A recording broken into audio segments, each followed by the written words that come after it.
Eu vou te falar, mano, o debate é tenso demais, a gente fica louco, sabe? Tá louco esse negócio. Mas mais louco é quem perder a oportunidade de adquirir um insider. Então, se você quer andar bem vestido, quer, mesmo no sufoco que eu tô passando aqui, se sentir mais confortável, ficar bem vestido, uma roupa que ecologicamente é muito bem, porque ela dura mais tempo, então você não vai ter que gastar várias roupas. Aproveita a oportunidade, usa o nosso cupom 3 Irmãos BF e já entra lá na Insider que acumulando o nosso cupom, mais o que a Insider está dando de oferta, você pode chegar até 40% de descontos. Então não perca essa oportunidade, só se você for louco para não aproveitar essa oportunidade. Vai lá e pega a sua Insider. Like. Vamos chegar aí 10 mil pessoas ao vivo aí, gente. Vamos lá. John, 6 minutos e meio você tem aí para sua... Então, peraí, vamos lá. Sua resposta aqui. aí. Pode começar. Então, vamos lá, gente. É um pouco triste, assim, ouvir tantos absurdos. Veja, o deputado bolsonarista, ele falou que a Carta del Lavoro de Mussolini foi a primeira legislação trabalhista do mundo. A primeira legislação trabalhista do mundo foi na Inglaterra, deputado, em 1824. E o grande paradigma de Estado social foi feito na Prússia do Otto von Bismarck depois da Comuna de Paris, em 1874. Fica uma dica aí para você depois dar uma estudada. Outra coisa, o deputado disse que quer a realidade dos Estados Unidos para o Brasil. Dados hoje dos Estados Unidos. Os Estados Unidos têm 40 milhões de pessoas na miséria, tem 18 milhões de famílias passando fome, 18 milhões de famílias passando fome, e tem 2/3 de toda a sua população endividada. 2/3. Isso significa basicamente que a cada 3 estadunidenses, 2 estão endividados sem condição de pagar as suas contas. Só para vocês terem uma ideia, isso em valor total, o nível de endividamento das famílias nos Estados Unidos é hoje de 17 trilhões de dólares. É maior que o PIB brasileiro. O nível de endividamento das famílias estadunidenses é maior que o PIB brasileiro, que a gente está falando de endividamento com saúde, endividamento com a educação dos filhos, educação superior, casa, crédito imobiliário, por aí vai. Então, assim, do ponto de vista, inclusive, se alguém quer defender o capitalismo, tem até países melhores para citar, porque seja do ponto de vista de expectativa de vida, seja do ponto de vista de nutrição, seja do ponto de vista de desigualdade, seja do ponto de vista de acesso à moradia, os Estados Unidos não têm os melhores dados de nada da OCDE, deputado. Então, sei lá, pega a França, pega a Alemanha, pega a Suíça, a Suécia, o Canadá, tem exemplos melhores. Os Estados Unidos, deputado, sabe assim... Dito isto, vamos lá, deputado. Você falou que não é um computador, não tem os dados na cabeça, o que é normal, eu compreendo, é perfeito. Nem todo mundo tem todos os dados anotados, não.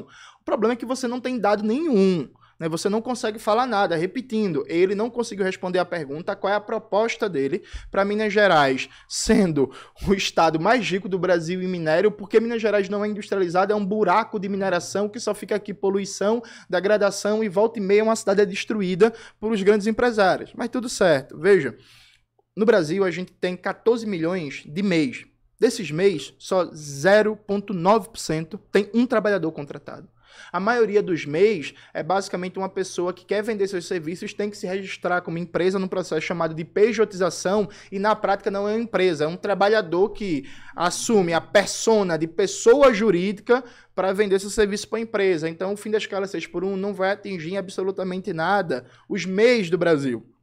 Aí você pega o número de microempresas, as MEs. As MEs, você tem basicamente 9,9 milhões de empregos. Só que qual é a característica média das MEs? Elas têm, em média, 1,3 trabalhador por empresa. O que é que isso significa? É o que eu acabei de falar para vocês. O maior custo de uma média empresa, gente, não é a força de trabalho, porque a característica média delas é ter um trabalhador por empresa. Então, assim, você não vai me dizer que um restaurante que tem um trabalhador por empresa, o maior custo é a força de trabalho. Ah, não, se reduzir a escala 6x1, vai aumentar muito o custo. Não, sabe? A consequência imediata é que, no máximo, tendencialmente, vai ter que contratar um trabalhador a mais. Quem vai ter o maior custo a mais de trabalho são as grandes empresas, deputado. Desde o começo, eu estou debatendo isso, estou colocando os dados e ele não consegue responder, gente. Você pega a característica das micro, pequenas e médias empresas no Brasil, quando você junta esse dado, dá mais de 16 milhões de empregos gerados, mas isso é um dado um pouco enganoso, porque as microempresas praticamente não estão gerando emprego, porque é isso, é um trabalhador que vira pessoa jurídica para conseguir fazer seu corre. Quem está gerando emprego mesmo é basicamente as médias, as pequenas e médias empresas, e muito mais as médias. Essas médias empresas, elas vão ter um aumento de demanda, dado que a redução da jornada de trabalho para 30 horas semanais, uma escala 4x3, vai gerar em média 2 milhões de novos empregos. Isso vai aquecer o mercado interno. O aumento potencial da taxa de lucro vai compensar um aumento pequeno dos custos. E aí eu acabei de propor, inclusive, que para ajudar essas médias empresas, nós defendemos, por exemplo, enfrentar o cartel bancário, né? Tirar o Banco do Brasil e a Caixa Econômica do cartel bancário para baratear radicalmente a taxa de juros e o custo de serviço bancário no Brasil, que é o maior do mundo. O deputado não defende, ele defende os grandes bancos. Ele, além de amar o Jair Messias Bolsonaro, ele ama o BTG Pactual. Aí ele, não, é você e o Lula, é você, o Lula, o Bolsonaro gosta muito disso, sabe? A gente tem também propostas e ideias. Quantos minutos que eu tenho? 6? Tem mais 1 minuto e meio, Pronto. 6 e meio. A gente tem propostas e ideias para baratear o preço sistêmico, por exemplo, da energia elétrica, da água potável, do gás de cozinha, dos insumos. Ontem a gente debateu aqui sobre a questão dos medicamentos, né? Que o Brasil, ano passado, teve um déficit comercial na saúde de 20 bilhões de dólares e está basicamente importando todos os medicamentos que consome. A gente consegue produzir isso internamente e, por exemplo, para quem tem uma farmácia, ia baratear o custo da matéria-prima, porque a matéria-prima da farmácia é o remédio que eles vão revender. E isso no Brasil está sob comando de grandes grupos de distribuição em que o lucro fica na multinacional que produz, no grande grupo que faz a distribuição e o donozinho da farmácia que mais se lasca com isso. Mas o deputado não entende. Ele não tem proposta econômica, ele não conhece a realidade de absolutamente nada. É incrível, é surreal, percebe? Já eu aposto com vocês, daqui pro final do debate, ele vai falar de algum outro país, sei lá, fala da Mongólia, deputado, que você não falou ainda, mas ele fala de tudo, menos de Minas Gerais. Você tem um saldo aí, 2,5. Esse comunista fala de tudo, menos do comunismo. Olha, gente, toda vez que vocês assistirem um debate, é muito importante pesquisar os dados, porque nem sempre o debatedor tem os dados, mas existe uma técnica dentro da retórica que consiste em você jogar informações que podem ser falsas ou verdadeiras para demonstrar conhecimento e domínio do assunto sem, na verdade, dominá-lo. Ele acabou de soltar um dado e, por sorte minha, eu tenho o dado oficial aqui. Eu realmente tenho, então eu vou conseguir desmascarar o que ele falou aqui agora. É mentira! Essa conversa fiada de que são as médias que mais geram emprego. Tá aqui, ó.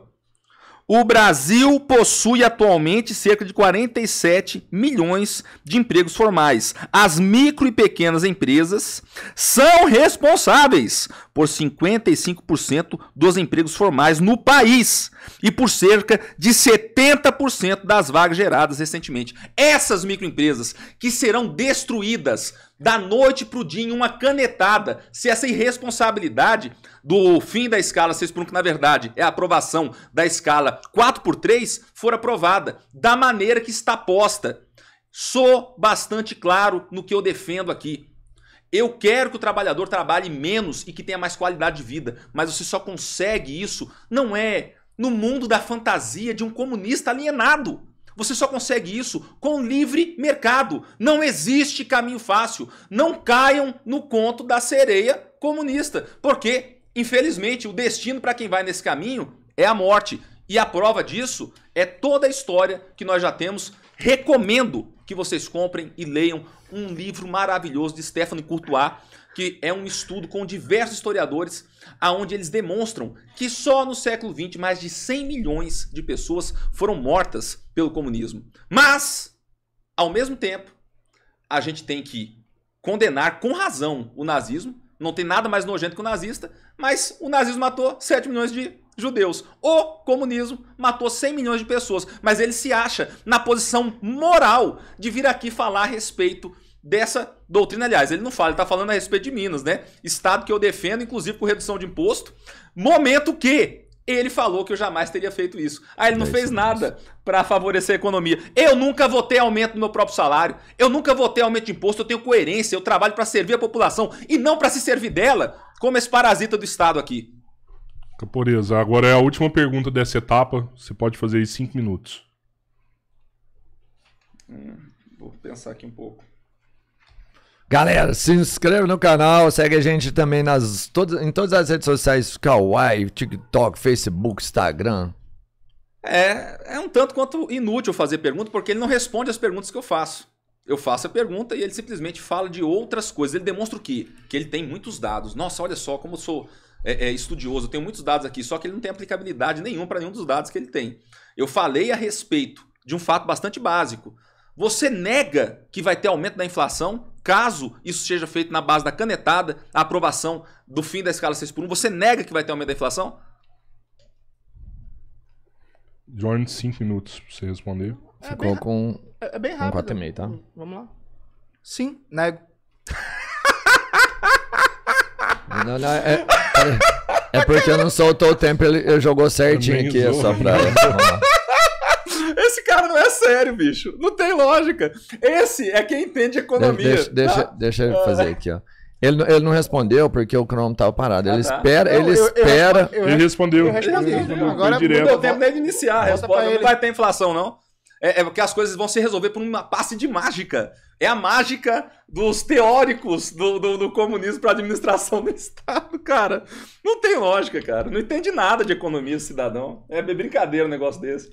Aqui, agora é interessante. Já que eu tenho mais tempo aqui, eu vou falar mais alguma coisa aqui. Olha, o único sistema na história da humanidade que permitiu que o ser humano possa galgar as estratificações sociais se chama livre mercado. Foi graças ao livre mercado que um plebeu pode tranquilamente terminar a vida dele como um cara milionário. Foi o que aconteceu, inclusive, com a referência no Brasil, que é o Silvio Santos. O cara era camelô, virou o maior comunicador da história do Brasil. Ele deve estar rindo porque não deve gostar de judeu, né? Provavelmente é isso. Então, olha só. Se esse cidadão tivesse nascido na Idade Média, ele ia nascer plebeu, viver plebeu e morrer plebeu. Porque antigamente era assim, você não tinha como galgar as estratificações sociais. Só que eu quero repetir aqui, gente. O comunista, Geno Manuel, que tá aqui, o comunista, eu tento falar o nome dele, apesar dele me chamar só de deputado bolsonarista. Sou sim, um abraço pro presidente Bolsonaro, melhor presidente da história do Brasil. Tô 100% fechado com o Bolsonaro. Isso pra mim, inclusive, é motivo de orgulho quando ele me chama de deputado bolsonarista, porque eu sou mesmo, cara. Eu não sou que nem você que tá negando o Lula. E você nega o Lula porque o Lula é uma vergonha. Ninguém tem coragem de assumir aquele lixo, daquele ladrão de 9 dedos, nem mesmo você que é comunista, assume ele. Apesar de eu ter provado aqui que ele tá sendo muito mais comunista do que você, porque ele tá aumentando tudo que pode imposto, do jeito que a cartilha comunista manda. É aumentar imposto para se apropriar dos meios de produção paulatinamente. É isso o que o Marx ensinou, que ele aplica e que o comunista de botiquim aqui nega. Jones, Vamos lá. reseta aí e inicia, Martim. Tá dando um pouco. Vamos lá, gente. Como eu já disse, o deputado Cristiano, bolsonarista, ele gosta da lacradinha, né? Ele gosta da frase de efeito, aí ele fala alto e tal, e vocês percebem que ele não consegue debater a economia de Minas Gerais, que ele não consegue debater o fim da escala 6x1, e aí ele é tão preso a fake news de redes sociais, como todo bolsonarista, que ele viu que essa história que Silvio Santos era pobre, camelou e ficou rico. A família Bravanel era uma família do Reino de Castela e Aragão, que é rica desde o século XIX. O Silvio Santos, ele não era um camelô que ficava vendendo produto e correndo do rapa, né? Ele tinha um comércio informal de uma família rica e que depois conseguiu vários favores da ditadura empresarial militar e conseguiu prosperar. Então, assim, enfim, é até risível, mas tudo certo, tranquilo. Veja, deputado, o Brasil estabeleceu a jornada de 8 horas de trabalho diária e 6 dias de trabalho por semana em 1930, na prática, em alguns estados, depois 32 foi estabelecido em São Paulo, e em 34 foi colocado na Constituição. Então, desde 1934, mais de 90 anos, que a gente tem uma jornada de trabalho de 8 horas diárias, com 6 dias por semana trabalhado. Nesse período, a gente passou por toda a segunda Revolução Industrial, por toda a terceira Revolução Industrial, o desenvolvimento da informática, das tecnologias da comunicação, vários ganhos de produtividade. Veja, gente, aqui é bem simples. Se a gente tem a mesma jornada de trabalho desde 1934 até hoje, isso significa que todos os ganhos de produtividade da economia foram apropriados pelos grandes empresários. Basicamente, os ganhos de produtividade não se traduziram em aumento salarial nem redução da jornada de trabalho. Então, o debate aqui é o seguinte: é justo, você acha correto que há mais de 90 anos a jornada de trabalho no Brasil seja fundamentalmente a mesma? A última redução que a gente teve foi na Constituição de 1988. Vai anotando aí, deputado, é muito idade de cabeça, que era 48 horas de trabalho semanal e foi para 44. Então, veja, vários países do mundo estão reduzindo a sua jornada de trabalho. Alemanha, França, Inglaterra, Chile, Uruguai, Venezuela. Eita, se tem a Venezuela, deputado, fala do Hugo Chávez. Então, veja, são países com economias diferentes, com situações diferentes e escalas diferentes, é uma tendência global. O país é hoje, o Brasil, aliás, é hoje, a nível de América do Sul, o país que tem uma das maiores jornadas de trabalho da América do Sul. E nós temos o segundo pior salário mínimo da América do Sul, só perdendo para o da Venezuela. Percebe? Então a gente tem uma condição aqui de mercado de trabalho de exploração contra a classe trabalhadora. A gente ainda pode entrar num debate, Rodrigo e Roberto, sobre as condições disso para a saúde da classe trabalhadora, né? Você pega os dados dos levantamentos de adoecimento mental ligados às condições de trabalho da Fiocruz, né? Ano passado a gente teve 200 mil pessoas que se afastaram do trabalho por causa de adoecimento mental. Tô nem falando de LER, de lesão por esforço repetitivo, saúde mental. Todo mundo aqui que já trabalhou numa loja de um shopping, de um telemarketing, sabe os problemas que isso gera. Então, veja, reduzir a jornada de trabalho para 30 horas semanais numa escala 4x3 não vai gerar inflação. Sabe por que não vai gerar inflação? Porque a gente está falando de um custo sistêmico do ponto de vista econômico que, para a maioria das empresas, eu estou repetindo isso pela terceira vez, e aí é muito ruim quando você está debatendo com alguém desqualificado, que ele nem sabe o que é custo sistêmico, ele não tem dados, ele não consegue responder, que é: a maioria das pequenas empresas no Brasil, o custo sistêmico maior não é com força de trabalho, gente, sabe? É com custos associados ao valor das matérias-primas, ao custo do gás, da energia elétrica, até inclusive carga tributária, impostos municipais, estaduais e por aí vai. Então, veja, isso não vai gerar inflação, nem vai gerar desemprego. É lógico que a gente não pode só vir com a redução da jornada de trabalho. Ele é um ponto importante que vai, inclusive, forçar um aumento da produtividade geral na economia. Deputado, de 1995 até hoje, a produtividade média na indústria diminuiu, deputado. A produtividade média nos serviços está estagnado, cresceu 0,5% ao ano. Isso, quando você faz uma correlação com o crescimento populacional, isso significa produtividade estagnada. A única coisa que cresceu de produtividade foi o agronegócio, mas mesmo assim cresceu de produtividade reduzindo postos de trabalho, cortando emprego. Sabe, deputado? Então vamos tentar fazer um debate sério que tá ficando chato, sabe? Tá ficando difícil, meu Deus. Não tá ainda porque, assim, essa pergunta foi do Caporeso. Ele tinha 5 para resposta. Mas aí ele respondeu, tipo, não usou o tempo. E aí agora, bem dizer, foi a tréplica, ele tinha 5 mais 3. Não, a tréplica é do Caporejo, 3 minutos. Pergunta, resposta, tréplica. Tem tréplica pros dois. Verdade. Tá certo. Então dele aqui, ó. Você ainda tem 7 segundos aí, Jones. 7 segundos? Dá tempo de você montar num boi. Eu vou... Vai lá. Deputado, fala um pouquinho de Minas. Caporeso, só para ficar esclarecido aqui, ó, você tem 3 minutos da tréplica e você tem 2 de haver, tá? Então 5 minutos totais.